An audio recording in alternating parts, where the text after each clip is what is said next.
So in this video I'm going to show you how to fix clock stops working, or if your clock is not working within your device, preferably the Xiaomi device. So first things first, head on your phone settings just like that, and then you're going to see the part where there's, scroll down and look for something called apps. Where you see apps right there, select apps, and then you're going to select manage apps.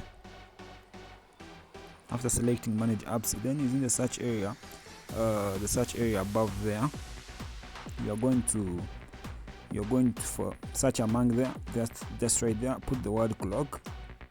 After putting the word clock, the suggestion will be shown on your screen. That's the app, the application that you want. That's the app that is not working or is stopping. So then you're going to look right in the right lower part of the screen where you see clear data.